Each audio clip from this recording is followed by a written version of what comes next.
Talking Tolkien Podcast, Episode 15, The Silmarillion, Chapter 7, of the Silmarils and the Unrest of the Noldor. Alright, go ahead.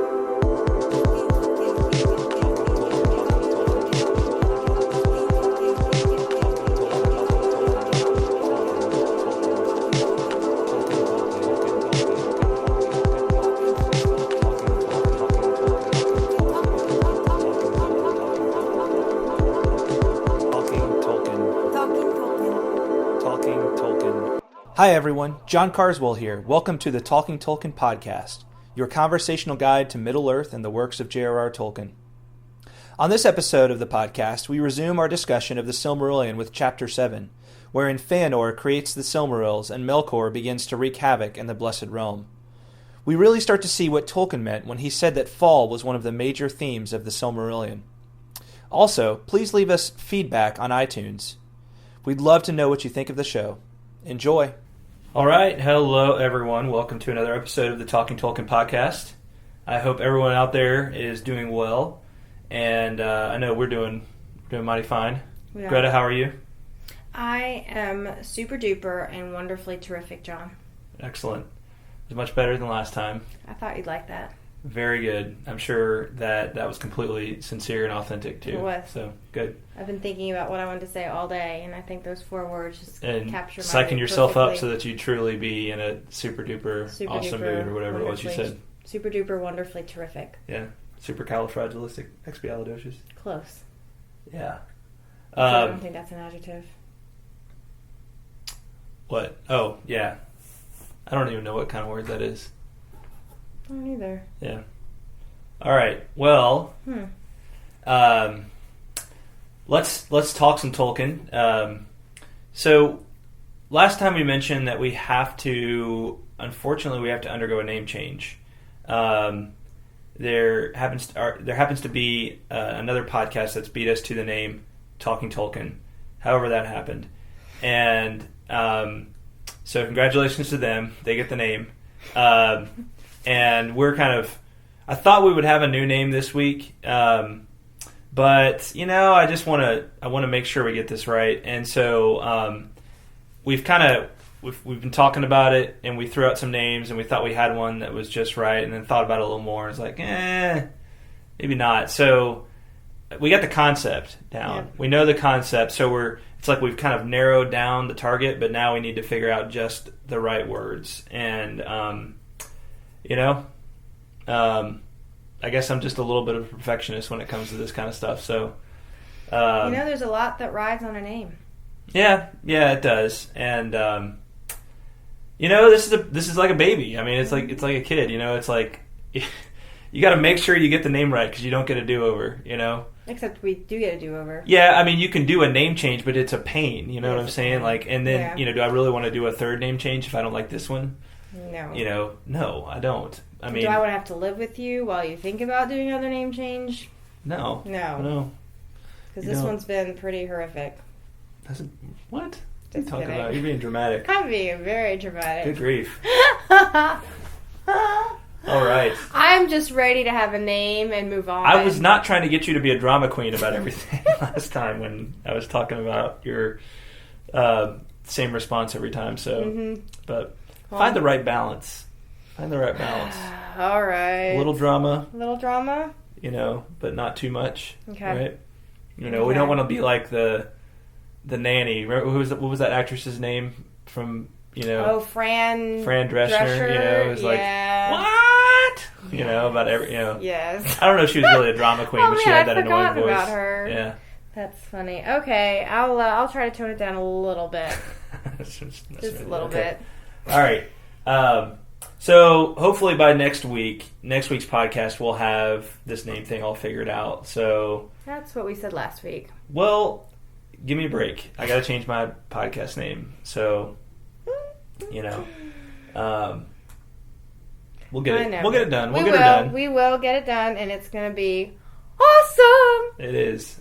Whenever it gets done. Thank you, John Ralphio. No problem. I need to get more words in there next time, though. Yeah, keep working on that. I do. Keep working on that John Ralphio impression. So there's the rub. I remembered my haikus this week, but I forgot to practice my Jean Ralphio impression. Well, speaking of Can't do haikus, it all. so this week we're discussing Chapter 7 of the Silmarillion, which is of the Silmarils and the Unrest of the Noldor. So we're now going to find out what the heck a Silmaril is.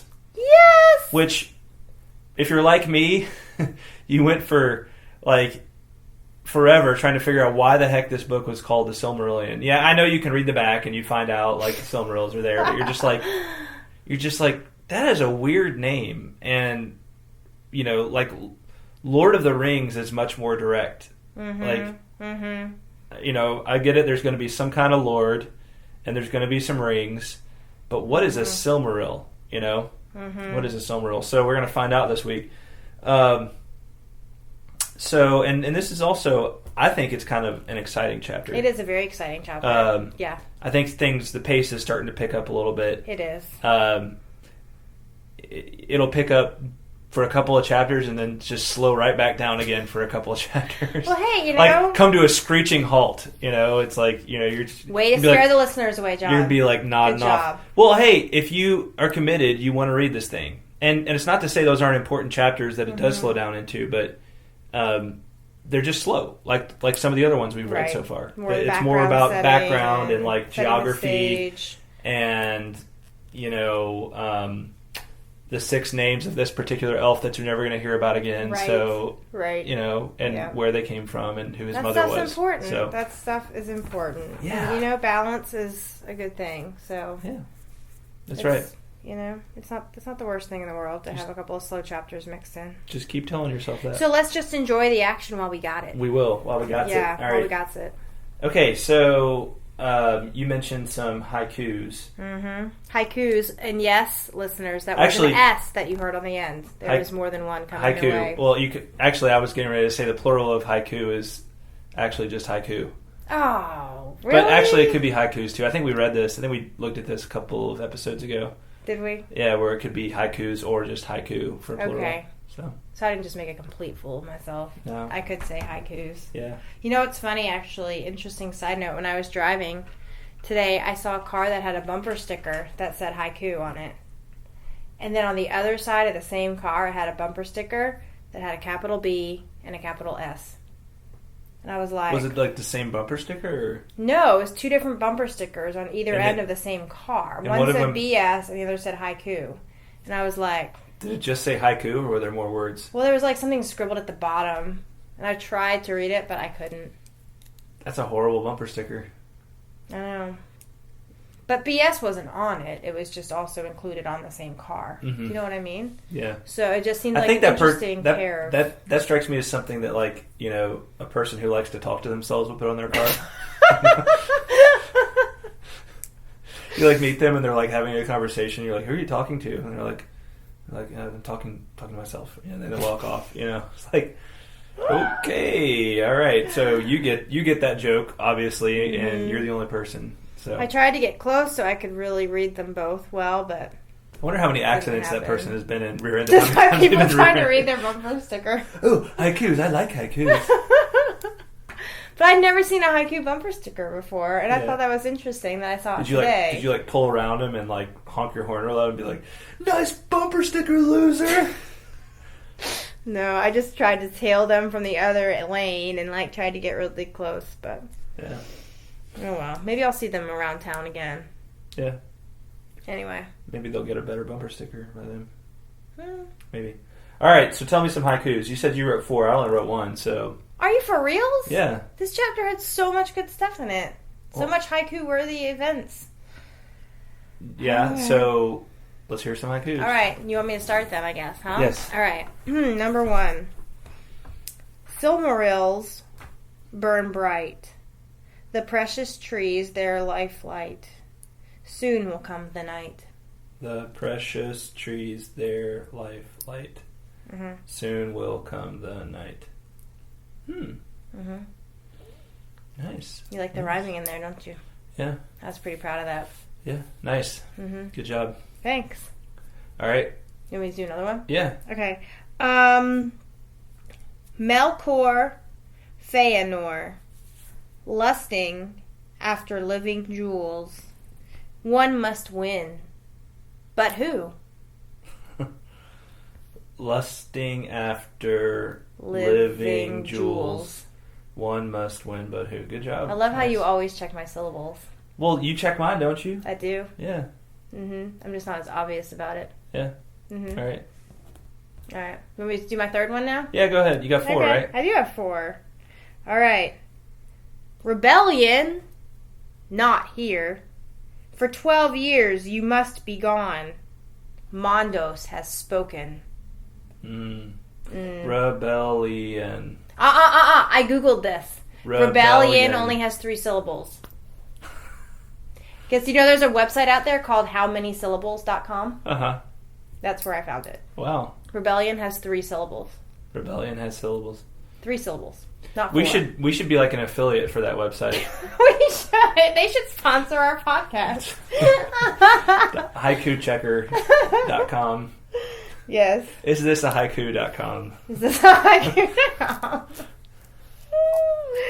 Sounds good. Yeah, I think yours are all better than mine so far. So whoa. Yeah. I don't know. I just wasn't feeling real inspired to write haikus tonight or this afternoon when I wrote them for some reason. Just weren't in the mood, really. Like you weren't feeling it. Yeah. You do have to kind of be in the mood to write haikus. Yeah. It's I feel like haikus are something that people that don't really appreciate poetry are really good at, like myself, because all you have to think about are syllables. Well, but there's more to that than writing a good haiku. Yeah, there is. You've got to have kind of. There's got to, just like any other short poem. There's got to be kind of a twist. You know what I'm saying? Like not a twist maybe, but a shift in perspective. There's got to be a change. There's got to be an angle in there somewhere where it kind of changes direction a little bit. You know I see what you're saying. Yeah, I can see that. Yeah. I can see that. Yeah. Cool. Well, you think those are good? Just wait to hear my last one. That's right. Haiku throwdown. I'm just gonna quit. Yours are all better than mine. The crazy thing, though, is I did these ahead of time. Just think if I had done them all on the fly. It would have been even better. Probably. It would have blown your mind. Yes. All right, I'm ready. That would I have been can't messy. wait to hear yours. Very messy and gross. Yeah. All right, I want to hear yours. Well, you got one more, don't you? I do. All right. Here's my lame haiku. All right.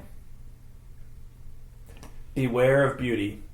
In the fell heart, it brings out envious designs. Beware of beauty.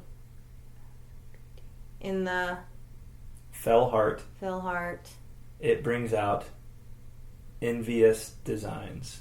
Pretty good. Yeah. That's actually really, really good. I like that. It's definitely deeper than mine. Yeah. Yeah. But I like it. Good. I don't need your pity. I can tell that you don't... I don't need your pity. My sympathy. My sympathy clap. Right. Golf clap. Golf clap. All right, number. Yeah, it's pretty. It's okay. That's it. I actually really like I didn't hate it when I wrote it. No. So I thought yours were good so far, though. Thanks. Yeah. All right, here's my last one. Let's go get Melkor. But even mighty Valar can't catch thunderclouds. Let's go get Melkor. Let's go get Melkor. But even mighty Valar can't catch thunder clouds. Nice. Nice. I liked that one. I rechecked my last line like 6 times. I was like, that can't be right. That's too good. That was too easy. Thunderclouds. I just love that line in there where it said that Melkor escaped as a thundercloud. I'm like, that's so awesome. You're doing a good job on that haiku thing. Thanks. Hey, John. I think haiku takes some skill. It's not easy. Well, maybe that's my destiny to be a haiku master. As well as a karate master. Yes. You're going to be like martial arts and haiku at the same time. I'll be saying haikus as you do the crane as I crane kick someone's head off. That's right. Well, those two go well together, right? They're both ancient arts. I bet that's the secret to defeating Chuck Norris. Haiku? Is you say haiku while you're fighting him. Haiku while you're fighting him. That's his like secret weakness. It's like That's his Krypton to Superman. Achilles heel. Kryptonite to Superman. Yeah. Achilles heel. His Achilles heel. Haiku. That is an interesting theory. Yeah. So maybe I'm the one destined to defeat Chuck Norris. Maybe. Wow. That ancient prophecy shall be fulfilled, shall indeed be fulfilled. All right. So let's talk chapter 7 of the Silmarillion. Yeah, so, let's do it. So Melkor, when we last left off, was free. He been freed. He had been unchained. Right, unchained after 3 ages. Mm-hmm. And people were kind of thinking this isn't so good. And, let's be honest. You don't have to be a rocket scientist to figure out that you really don't want Melkor to get loose, right? Yep. But for some reason, Manwë thought it would be a good idea to do this. We won't revisit the past. We talked a lot about Manwë and his motivations and his seeming a little naive last time around. Yep. But here we are. Melkor is free. And so the chapter kicks off by talking about, they're still kind of in this great period in Valinor, in the Blessed Realm, where the light of the trees is illuminating everything. And Fëanor is a mighty craftsman, and he goes and he makes these things called the Silmarils, 3 of them, as 3 great jewels they were in form. And then it says, they're very mysterious though, but not until the end, when Fëanor shall return, who perished ere the sun was made, and sits now in the halls of awaiting, and comes no more among his kin. Not until the sun passes and the moon falls shall it be known of what substance they were made. Right? So it's very mysterious how Fëanor even made these in the first place. It's interesting. I didn't pick that up the last time around when I read this, because these things are packed so densely. You pick up something new every time you read it. Absolutely. In every chapter. But, it basically says, like, the crystal of diamonds, they appeared, and they were stronger than adamant, or however you say that. I'm not Is that a substance? Because adamant, right, is an adjective, right? When you say, I've heard that term used before. I think that's what they say, like Wolverine, the Marvel superhero, the X-Men, one of the X-Men, like his claws and everything, are made of adamantine or something like that. I'd never heard that. Which I don't know if that's a real thing. Let's see. A legendary rock or mineral to which many often contradictory properties were attributed, formerly associated with diamond or lodestone. So basically, adamant, I think the dictionary definition of it could be summarized as the Chuck Norris of substances. Sweet. Right? The Chuck Norris of substances, of minerals. So, there you go. You can't get more awesome. Yeah. So these Silmarils are pretty nigh indestructible, right? They're pretty powerful things. Yep. But it also says that the crystal, the structure, was to the Silmarils as is the body to the children of Ilúvatar. Right. So, in other words, the real beauty of the Silmarils was the light of the 2 trees, right? The blended light of the trees of Valinor that lived within them. That was inside the crystal. Right. Yeah. Yeah. How did Fëanor go and capture that? We don't know. Right. And it says they shone like the stars of Varda, right? So these things were, they were incredibly bright, right? Yeah. But they gave off this light. I was reading somewhere else. Where did I read this recently? Maybe it was in the Waldman letter where he talks about light being, this recurring thing in his works. And he basically says, I don't have a good explanation of what this light is that I'm constantly referring to, or why people are so drawn to it. But it's this notion that we're drawn, you see in all kinds of mythology, right? That there's a light and you're drawn to it. What do you think? What do you think of that? Why do you think human beings emphasize light as this good thing rather than darkness. Well, even the Bible, Christ talks about himself being the light of the world, right?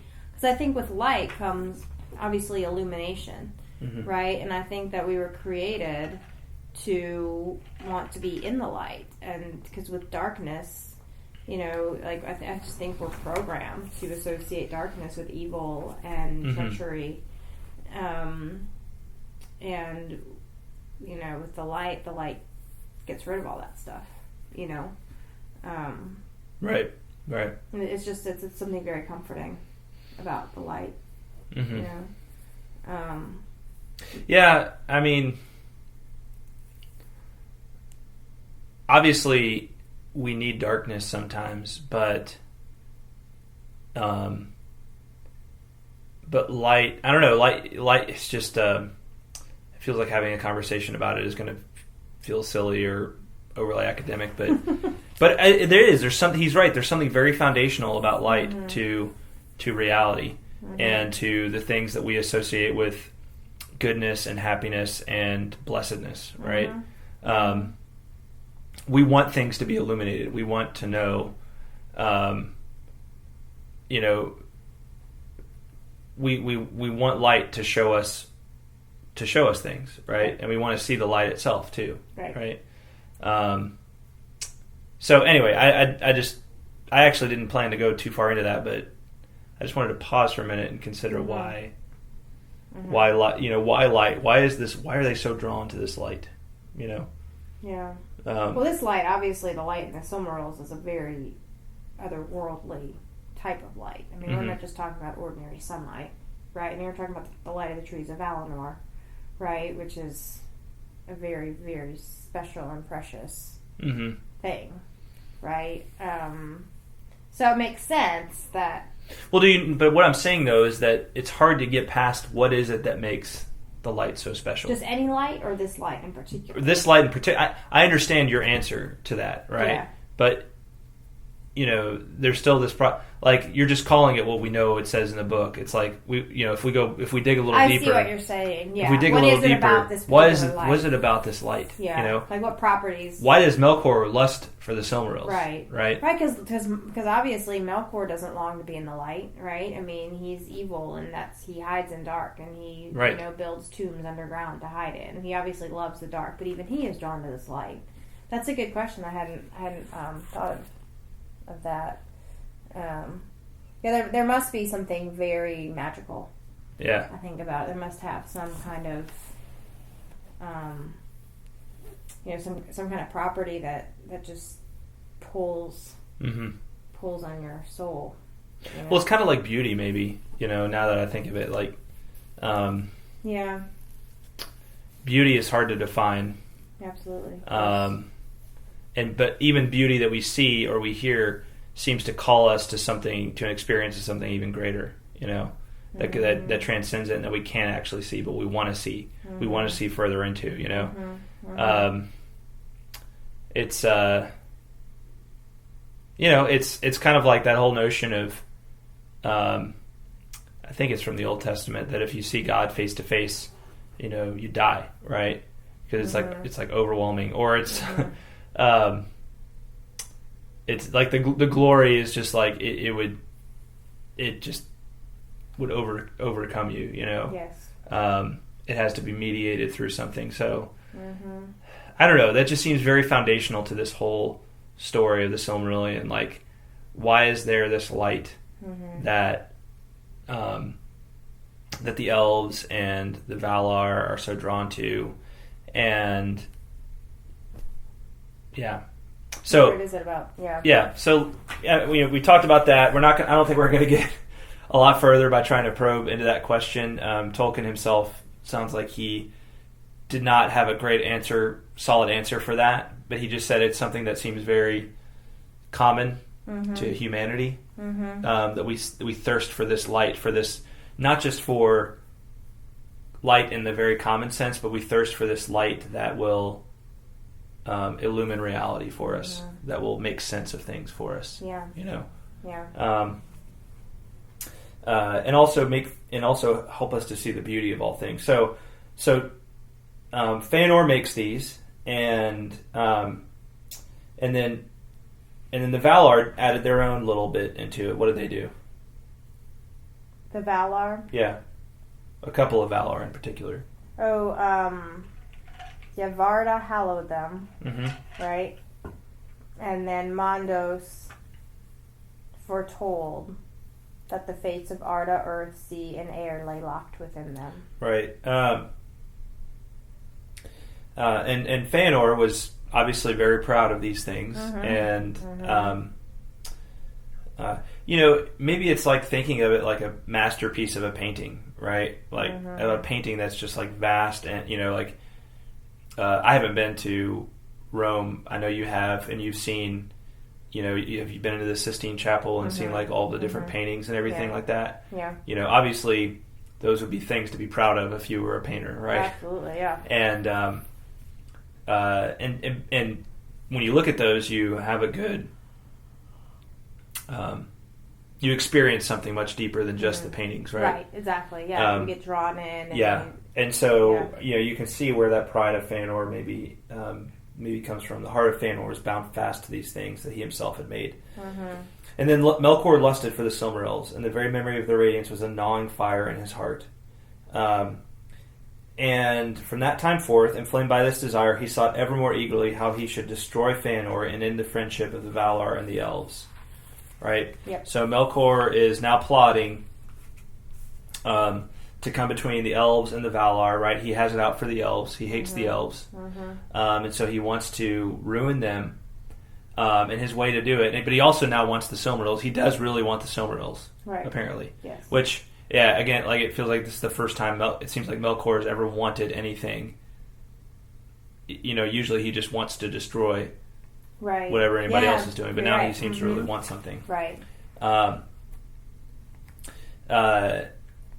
So Melkor plots to destroy, and how does he do it? How does he kind of like plant this seed of dissension between the Valar and the elves?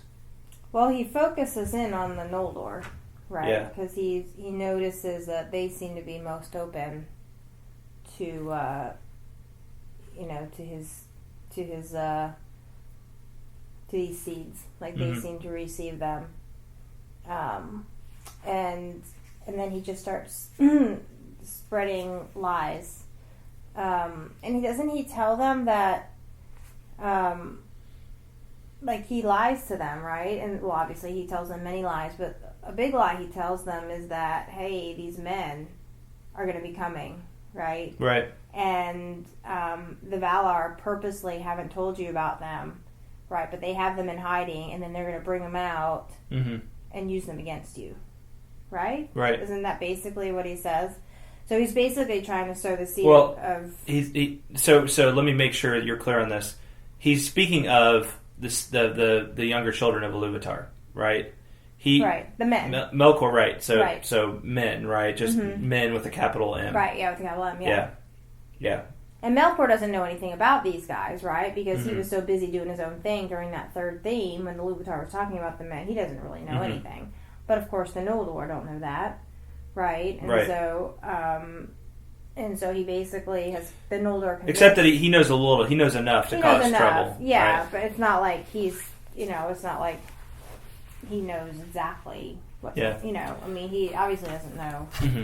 Well, I find it interesting that he's basically doing the same thing he was doing before when the elves first awoke, and he was trying to make the Valar sound like these guys who were trying to. Who didn't have their best interest in mind, the elves' best interest in mind, but really wanted to like imprison them and all this kind of stuff. And he basically says they brought you over here so that other people could rule, so that they could rule you, and then other people could rule all of those vast lands. Right. And they're worried that you're going to become too powerful. Right. So they're going to bring these men in to help keep you in check. Right. Yeah. So that's how he plants this seed, and I find this. Tolkien said in the Waldman letter the three themes: fall, mortality, and the machine. So this is fall, right? And I find this just very similar to, the story of the fall of man, right, from Genesis, right? Oh, like the little whispers from... Right. You know, the serpent says, indeed to God, basically the message from the serpent is, you can't trust God, right? God doesn't have your best interest in mind. He wants to hold all the good stuff back from you. Right. He's afraid you're going to become more powerful than he is. Right. Which is exactly what Melkor is telling the elves, right? Right. Because the Ilúvatar's worried that you're going to become, or the Valar are worried that you're going to become more powerful than they are. Right. So I hadn't put that together, but that's really interesting. Well, and it's interesting. I don't know. It's just interesting too that he works this way, because we think of Melkor as this really powerful guy, but he has to work. He works very subtly, and this is how you break down trust between different people, right? You break down relationships as you start with these little whispers, and it's hard to resist those kinds of things. You have to be a really mentally tough person to resist and be like, no, this is the person I know. I trust them, right? That's true. Yeah, that's absolutely true. So Melkor is just he's a master at causing these kinds of problems, right? Very cunning. Yeah. Yeah. He's an accuser. He's a trickster, and he was really good at kind of covering his tracks too, right? Of not even letting people know where the lies were coming from, right? Or where the rumors were coming from, right? I heard things from. I'm not sure where they came from, but that's the word. And that's weird too. Is so often when we hear secrets, we wonder where they came from. Yeah. Even if you just think about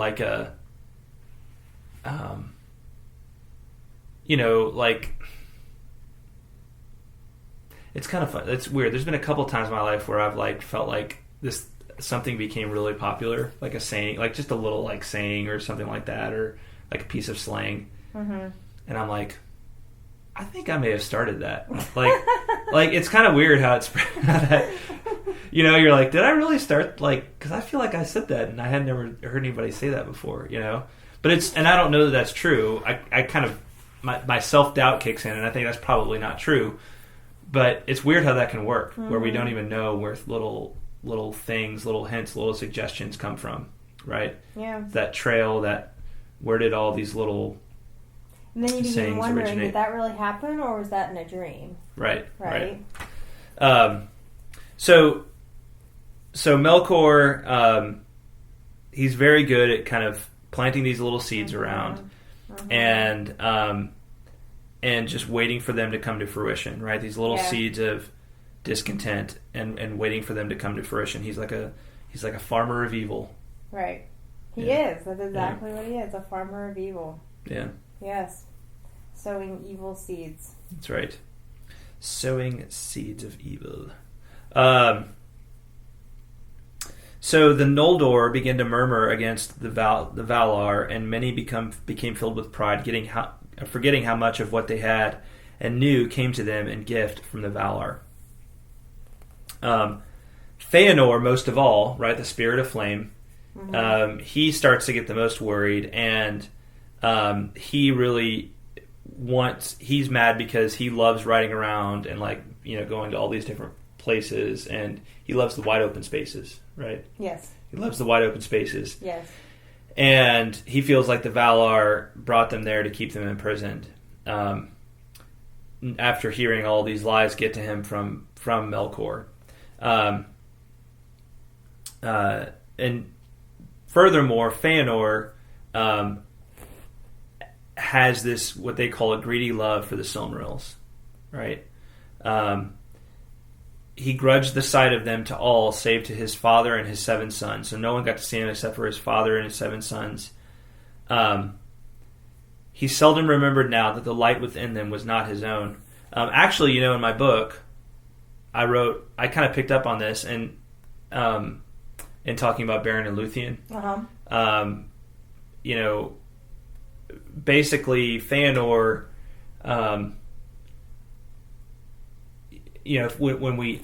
Fëanor thinks that because he made this thing, that now he owns the light as well, right? That the light is his. And it seems like what Tolkien is trying to say through this is that when you make something, you have to be able to give it away. You know what I'm saying? You have to be able to let it go, and let the beauty of it kind of be seen by others, right? I don't know. I'm not being very specific on that, but I mean, what do you think? What do you think the problem is here for Fëanor? Because it says a greedy love. What is a greedy love? Well, when you think of love, like to me, it's almost like a selfish love, right? Mm-hmm. When you think of a perfect love, you think of it being unconditional and of it being, like you said, like you're willing to share. Right, when you truly love something, you're willing to share it with others because that completes your love for it, right? But with a greedy love, you obviously don't want to share it. You want to keep it to yourself, right? And that, to me, that's almost an oxymoron to me because I feel like the fulfillment of love comes in sharing it, something, and when you're being greedy with it, you're obviously not sharing it, and that causes selfishness, right, and pride. I think to really blossom, and it can really, it can do a lot of harm. I think. What do you think about that? I mean, I think the see those two words next. I think the message here is that the light of the two trees was supposed to be a thing that was common to everybody, right? It's no one owns the light, right? Yeah. Now, because Fëanor went and put the light into these jewels that he made, right? Then he starts to think that he owns the jewels, right? Or he owns the light that these jewels contain. I don't think there's anything wrong in and of itself with that. With him making, but I think it's a temptation. It's a great temptation to him, and it sets up this problem that we're going to find out what happens in the next chapter. But basically, I think it's setting the stage for what's about to happen. I'm just trying to think of a real world analogy to this. I'm trying to think of artists, and are they wrong to own their stuff and copyright it and sell it? And as someone who makes my own stuff, I have a hard time saying that that's wrong. And I don't know that that's what Tolkien is necessarily saying. Obviously, he believed he had the rights to his works that he made. Yeah. I'm just trying to figure out where is the line, where is that kind of subtle line that can be crossed. Is it possible for an artist to cross a line like Fëanor, where they go from having this very giving attitude about what they've done, what they've created, and trying to give it away. Maybe it's trying to cash in so many different ways other than just the making. Because if Fëanor made these, it's great. Hey, that last album you made was awesome, man. Now go make another really good one. But it seems like he was just no, I made this awesome album. Now I'm just going to stop. I don't know that he really stopped. I'm the on my head. But I'm just, that's kind of, I'm trying to think of or I think I heard Taylor Swift was which I know nothing about Taylor Swift except what I see in the national news, but I read somewhere that she was trying to trademark all of these different terms, which were really that it's questionable about whether she even thought them up in the first place. Okay. But I'm like that's pretty messed up. You're trying to take these things that really should be common to all and trademark them. Right. And you're gonna win because you've got the lawyers and you got the money and the lawyers to make it happen. Yeah. and you're a machine, right? So then every time somebody uses one of those terms, they have to pay her? I don't think it goes that far, but it's like, other artists can't use those terms in their own work, right? Or they have to license it from them, right? Mm-hmm. And, at some point I think that goes way overboard. Yeah, that's just one example. And I'm sure, it may not be her specifically that's doing that. It may just be the business people that I'm sure hover around her and, and try to mooch off of that $1 billion industry. Yeah, sweet moolah. Yeah. But I don't know. I'm just trying to think. I'm trying to think of what the line is that can be crossed by someone who makes something, because I think Fëanor did a good thing in making the Silmarils. In and of itself, that act was a good thing, I think. Right? He made something beautiful that everybody loved. But then he got to a point where he was like, no, these are mine, and I'm scared that someone else is going to take them from me. Right. Yeah, that's obviously dangerous. That's a slippery slope. Well, that brings up the question, too, though, then what would have been a better thing to do with them? Like, should he have just, put them in the museum, a museum, and put them on display for everybody to come and look at? Or should he have, you know what I mean? Mm-hmm. What would have been the alternative to what he did do? What would have been a better way to handle it, do you think? Everyone gets a day to wear the Silmarils. Okay. Today is your Silmaril day, Today is your Varda. Silmaril day, yay! And tomorrow, Monway, it's yours. And then Fingolfin, you're next. No, I mean, yeah, maybe putting them, maybe they make cool stuff all the time. Maybe make a shrine of the Silmarils or something like that, Mm-hmm. And have them there for all to see, and not have it be this thing that's put away and hoarded, and Well, that just seems to defeat the purpose in the first place, to just hoard them away and hide them. Exactly. Right? Yeah. Because, they're obviously gorgeous and meant to be admired, and not only that, but they have this amazing light in them, right? Mm-hmm. So why would you put something like that in a safe, It just... Right. Yeah. Yeah, it feels kind of like, when you get something, you buy something and only have it one, I don't know. There has to be a use for things, and I'm not a utilitarian, but there has to be some kind of practical purpose for things, and for beautiful things, it's to be shared and enrich people's spirits. Yeah. Yeah. No, I agree.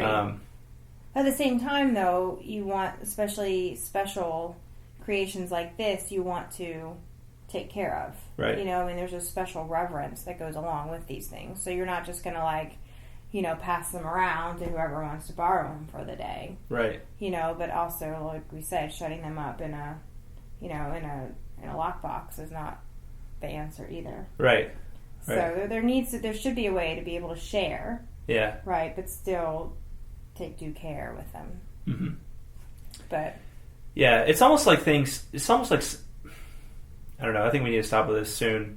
I've had a lot of different thoughts come to my mind. Some thoughts about the whole question of will the rights for the Silmarillion ever be handed on to be able to be made into a movie or a TV series or something like that.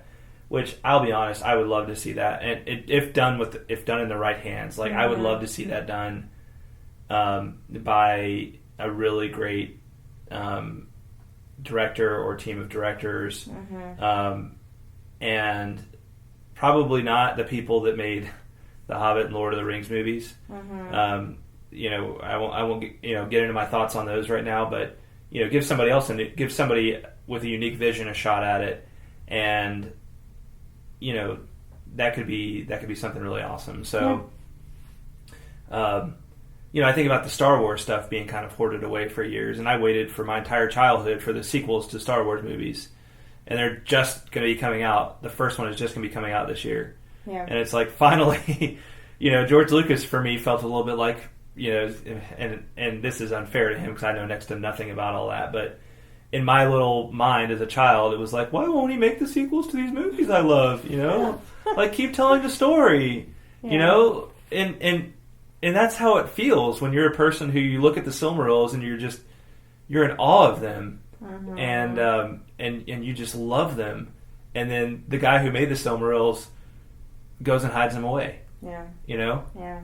It's just I will pay you money. I don't have a lot, but I will pay you money to go see these. And there's a billion people like me who will pay you money to go see these. Right, yeah, you know? Yeah. Make them. Fëanor totally could have cashed in on that. Yeah, and so anyway, I think we'd kind of beat that dead horse, but I don't know. I felt like I'm kind of getting going. I feel like there's a lot that could be said there, but no, I agree. Fëanor has this greedy love. Yeah.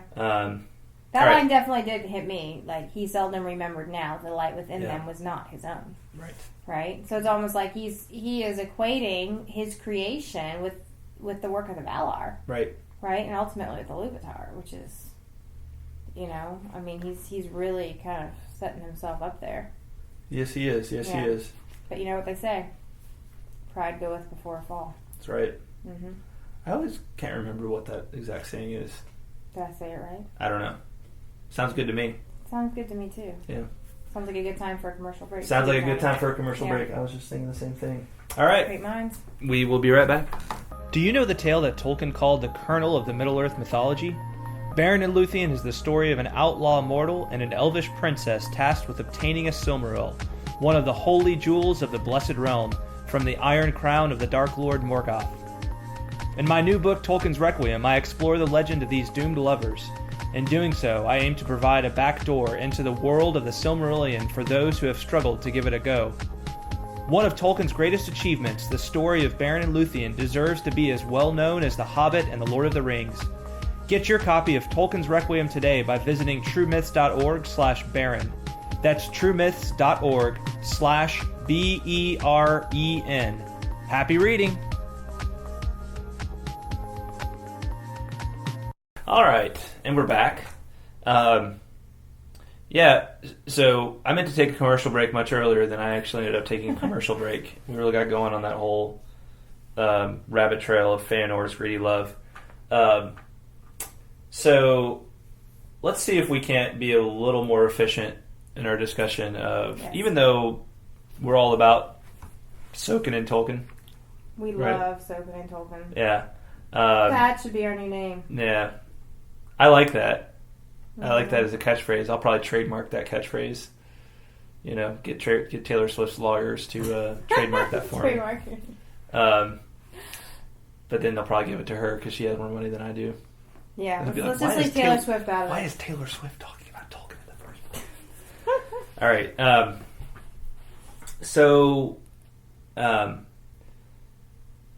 We left off. Fëanor has this greedy love for the Silmarils, and Melkor is still doing his thing. Being an evil farmer. Being an evil farmer, or a farmer of evil. Farmer of evil. An evil farmer of evil. Yikes. Yeah. That sounds scary. That's bad. So Fëanor starts to get these whispers that his half-brother Fingolfin and his other half-brother Finarfin, who are God, I feel like that kid that laughs every time you say but I cannot read Finarfin or hear it without chuckling. Sorry guys, I know I'm so immature. Yeah. I'm stopping now. So Fingolfin and Finarfin are the other sons of Fenway, and things aren't looking real good between Fëanor and Fingolfin. For some reason, Fëanor gets this thing in his mind that Fingolfin and Finarfin want to supplant him as the heir to Fenway. They want to dethrone him. Right. Yes. More of Melkor's lies. Mm-hmm. And so Fëanor starts. He's good at making things. He's kind of he's Fëanor Smith, right? Right. Fëanor Smith. Oh, wait, real quick. Let's back up super quick. So he's whispering these lies to Fëanor, right? Saying, hey, Fingolfin and Finarfin are going to knock you off your throne, right? But then at the same time, isn't Melkor also that at the same time he's saying to Fingolfin and Finarfin, you better watch out for that guy Fëanor because he's fiery, right? And it won't be long before he drives you out of your fancy house. Mm-hmm. Right?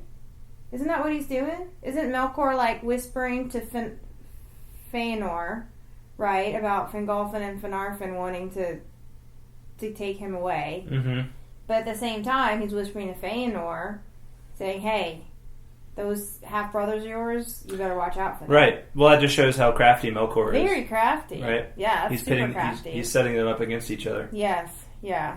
And so he gets Fëanor Right? He notices that these lies were smoldering. What a great mental image, right? I know. Think about smoldering lies. Yeah.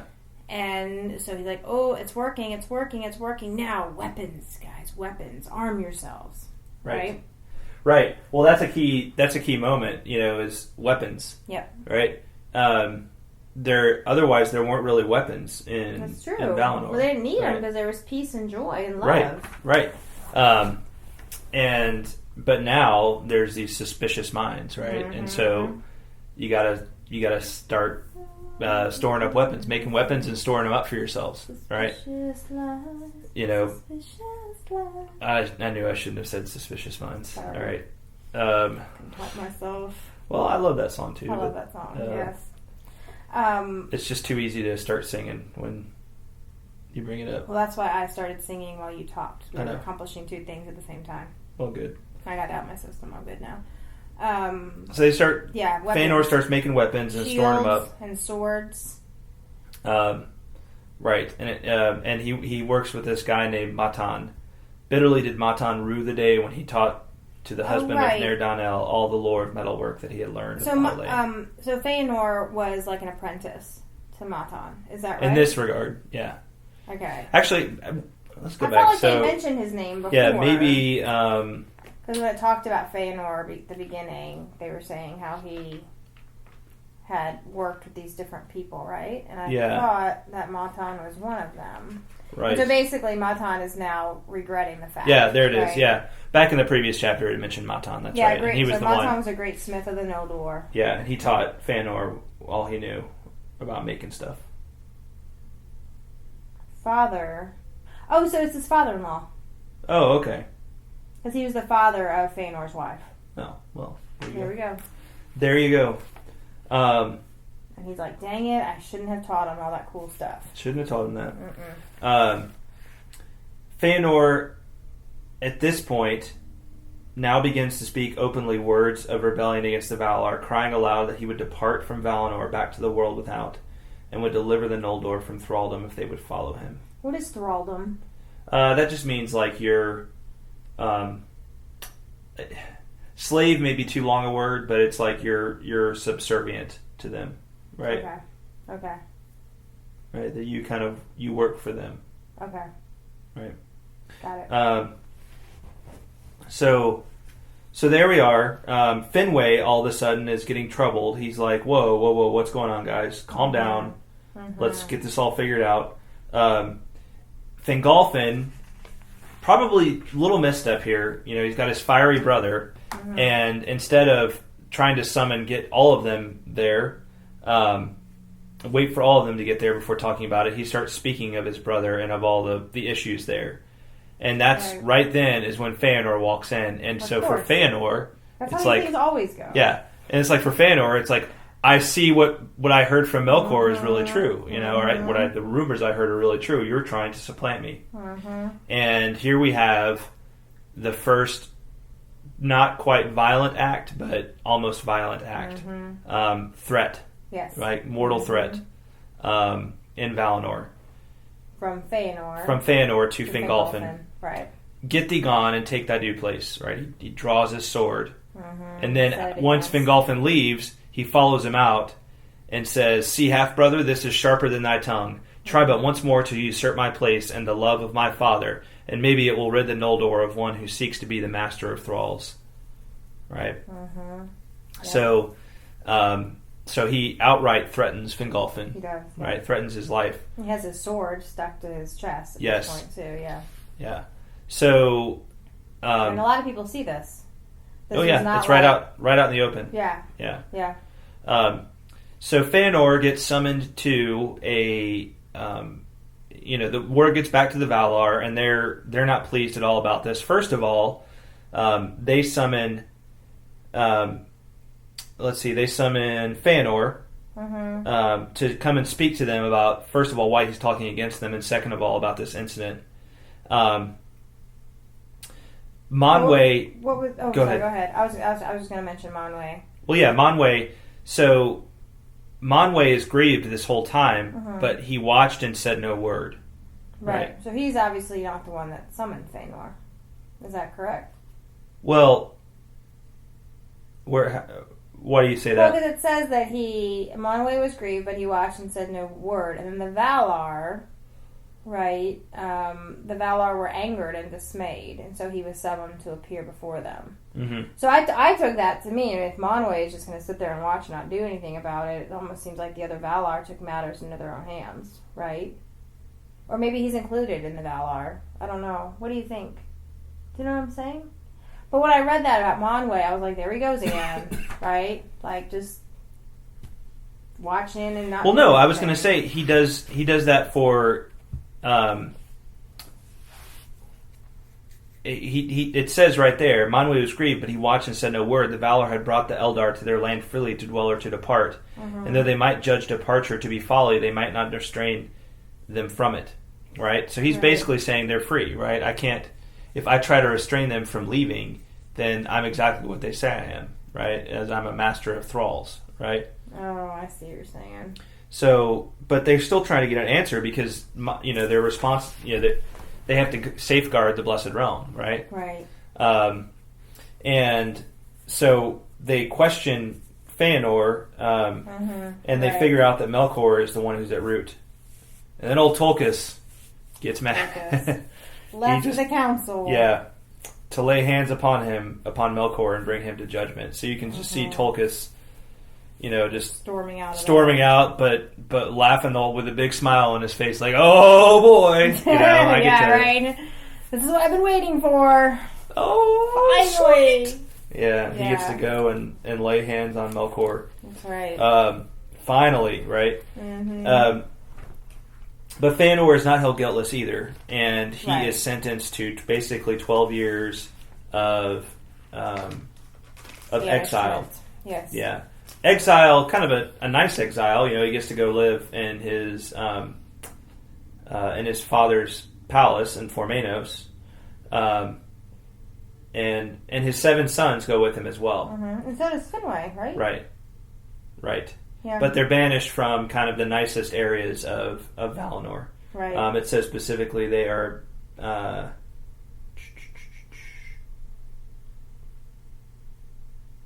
where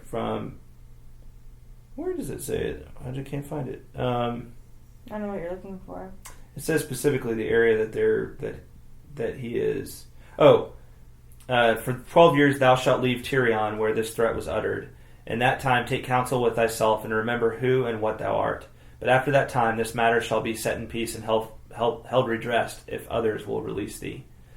And Fingolfin, this shows who, Fingolfin's character right away. He's like, I will release my brother, right? Fingolfin is not looking to hold a grudge. Mm-hmm. Fingolfin's good people. Yeah. It may have been unwise for him to go and start blabbing before his brother got there, and so feed the lie. Mm-hmm. But nevertheless, he immediately releases his brother. He has no desire to use this as leverage in getting in taking the position of heir. Right. So Fingolfin, that tells you that Fingolfin's good people. Yes.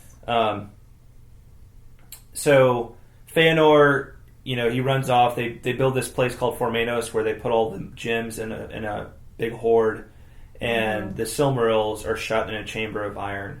Right. Mm-hmm. So Fëanor is content to lock himself away, right, for a while. Him and his Silmarils. Yeah. Yep. And his kiddos. Yep.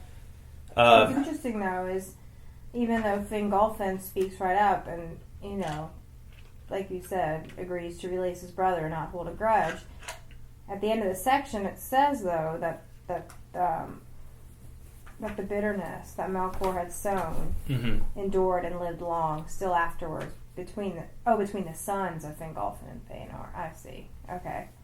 So it wasn't actually between Fingolfin and Fëanor, it was between their sons. Is that right? Right. Yeah. It endures long, for a long period of time. So even though Fingolfin was willing just to let it go and move on, the damage has been done effectively. Yeah. And there's more to be said too. There's more to find out about everything that happens. I see. Okay. So the last part of this chapter deals with Melkor, and what does Melkor try to do now? Melkor, He basically comes to Formanos, right? And he knocks on the door of Formanos. Oh, yeah, he goes and talks to Fëanor. Yeah. That's right. He's like, hey, old buddy, old pal. Yeah. Hey. He says... Yeah, about those Silmarils. Yeah. Well, he keeps on doing his thing, right? Yeah. He's like, behold the truth of all that I have spoken, and how thou art banished unjustly. So he tries to buddy up with him and be like, see, man, I told you. They just wanted to, wanted to control you, right? And when they couldn't control you, they banished you, right? I was telling you the truth the whole time. You should have listened. That's right. But if the heart of Fëanor is yet free and bold, as were his words in Tirion, then I will aid him and bring him far from this narrow land. For am I not Vala also? Yea, and more than those who sit in pride in Valimar. And I have ever been a friend to the Noldor, most skilled and most valiant of the people of Arda. Well, he's right. He is technically a Vala. Yeah. So, Fëanor is still feeling pretty bitter, and he starts thinking, like, well, maybe I should trust Melkor, right? But it's hard for him because he kind of knows he shouldn't. Yeah. And it says, and Melkor, seeing that Fëanor wavered, and knowing that the Silmarils held his heart in thrall, said at the last, here is a strong place and well guarded, but think not that the Silmarils will lie safe in any treasury within the realm of the Valar. And it's like, Melkor, you almost had him until you said the word Silmarils. Right. And then you went to his unhappy spot. Like a little too far. Yeah, he did. Ended up with a whammy. And at that point, Fëanor sees it for exactly, Melkor is trying to get his hands on the Silmarils. His cunning overreached his aim. His words touched too deep and awoke a fire more fierce than he designed. And Fëanor looked upon Melkor with eyes that burned through his fair semblance and pierced the cloaks of his mind, perceiving there his fierce lust for the Silmarils. All right. So he says, get thee gone from my gate, thou jail crow of Mandos. Jail crow. Of Mandos, yeah. Then Melkor departed in shame, for he was himself in peril, and he saw not his time yet for revenge. But his heart was black with anger, and Finwë was filled with great fear, and in haste he sent messengers to Manwë and Valimar. So Melkor wanted to try this. He's on the run now, so he wanted to try this one last thing to see if he could maybe get the Silmarils in exactly what he wanted in a pretty in a more straightforward way. But unfortunately, that didn't work for him. Nope. So now he has to depart for a while and think about this a little more deeply. How is he gonna make it happen? Right. How's he gonna get himself the Silmarils? Yeah. So. And so after Finwë sends these messengers to Valimar, right? Orma and Tulkas are like, yes, here's our next chance, right? But Melkor is just too slippery for him. Yeah. So escaped. Melkor escapes, and that's pretty much where the chapter ends. All we know is that he just kind of hovers. The rumor of him just kind of hovers over, and the memory of him just kind of hovers over Valinor and casts a shadow on it. Even though literally, I think it says it cast a and from the hill of Tuna, the elves had seen him pass in wrath as a thundercloud. And they said that thence he had turned northward, for the Teleri and Alqualande had seen his shadow going by their haven toward Ahriman. So how appropriate. He kind of casts a cloud. But even when the cloud he casts is past, still people are unsettled because they know he's out there. They know he's out there, yeah. But what's interesting is that the two trees shown again unshadowed, though. Yeah. So the trees... So, that in and of itself should be a little bit comforting to them. Right, they know that he's far enough away that the trees are shining the way they should be. Right, but you're right, and it ends very. It ends in a very kind of what's the right word? Like with this sense of foreboding. And fear. Yeah, definitely. And as a cloud far off that looms even higher, borne upon a slow cold wind, a doubt now marred the joy of all the dwellers in Aman. Dreading they knew not what evil that yet might come. So they're scared. They don't know what, but they're nervous because they know something gonna happen. Something bad's going to happen. Yeah, something wicked this way comes. Oh man, what a creepy story that was. So yeah, that's chapter 7. Any more thoughts? Any more things you wanted to cover? That's good. I really enjoyed this chapter. Yeah, definitely a little more going on in this chapter. A little more action, a little more intrigue. Well, the next couple of chapters, it's things is going to get ugly. So fasten your seatbelt, people. Yes. So hang on. So next week, then we shall read chapter 8 of the Darkening of Valinor. Okay. And yeah, from there, I think we'll probably go ahead and continue on through chapter 9 the week after that, since that I think the end of chapter 9 represents kind of a good break point to maybe take a pause.